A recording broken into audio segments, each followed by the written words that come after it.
नमस्कार मैत्रिणींनो, साचीज मॉम किचनमध्ये तुम्हा सर्वांचं स्वागत आहे। आज आपण बनवणार आहोत पावसाळा विशेष बटाटा भजी। तुम्ही जर माझ्या चॅनलवर नवीन असाल तर माझ्या चॅनलला लाईक करा, शेअर करा, सबस्क्राइब करा।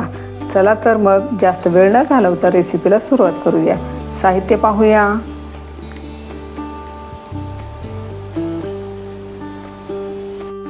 एक वाटी मी बेसन पीठ घेतलेला आहे, एक मध्यम आकाराचा बटाटा घेतलेला आहे, चिमूटभर हळद घेतलेली आहे, चवीनुसार मीठ घेतलेलं आहे, थोडासा ओवा घेतलेला आहे आणि खायचा सोडा घेतलेला आहे थोडासा। सर्वप्रथम आपण बटाट्याची वरची साल काढून घ्यायची आहे।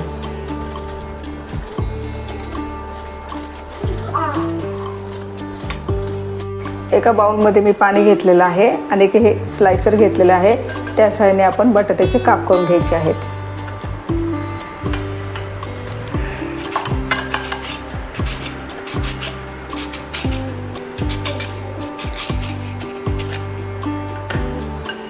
या पद्धतीने असे करून घ्यायचे आहेत। आपले स्लाइस झालेले आहेत। आता आपण याला 1-2 पाण्याने स्वच्छ धुवून घ्यायचे आहे। 1-2 पाण्याने आपले बटाटे छान स्वच्छ धुवून झालेले आहेत।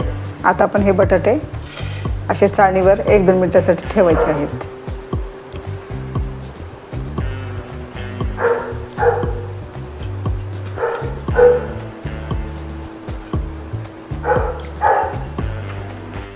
असं केल्याने बेसन पिठाचे कोटिंग भज्यांवर छान येते।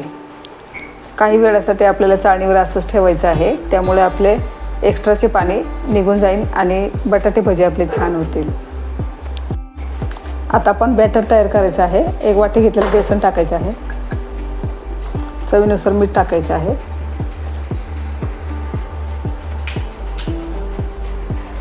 ओवा थोडासा हातावर चोळून टाकायचा आहे,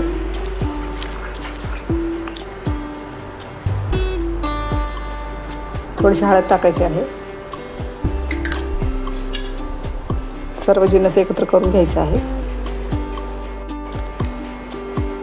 आता आपण याच्यामध्ये थोडं थोडं पाणी टाकायचं आहे।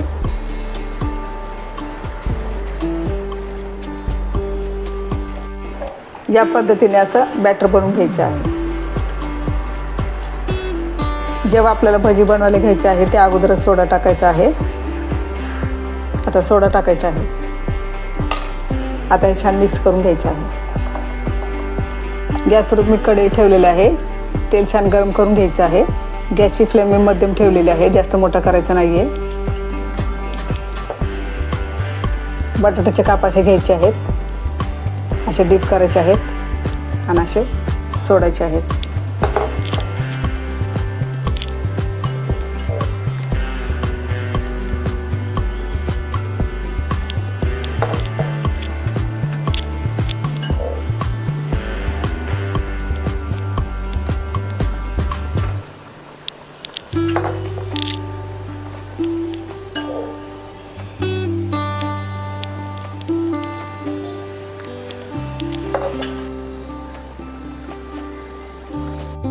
भजी छान फुलल्यानंतर भजी असे पलटी करून घ्यायचे आहेत।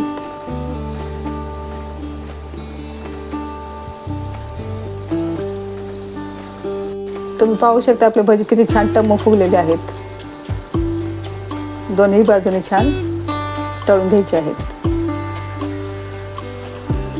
सुरुवातीला आपण बटाट्याचे काप चाळणीवर ठेवले होते पाण्याचा अंश कमी होण्यासाठी, त्यामुळे आपल्या बटाटा भजीला बेसन पिठाचे कोटिंग किती छान झालेलं आहे तुम्ही पाहू शकताय। आपले भजी छान तळूनही झालेले आहेत। आता आपण ते काढून घेऊया।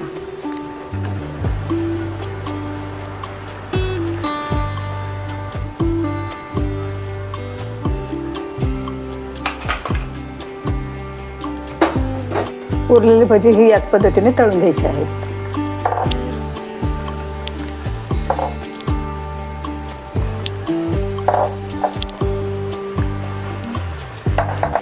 अशाच नवनवीन रेसिपी पाहण्यासाठी माझ्या चॅनलला लाईक करा, शेअर करा, सबस्क्राइब करा।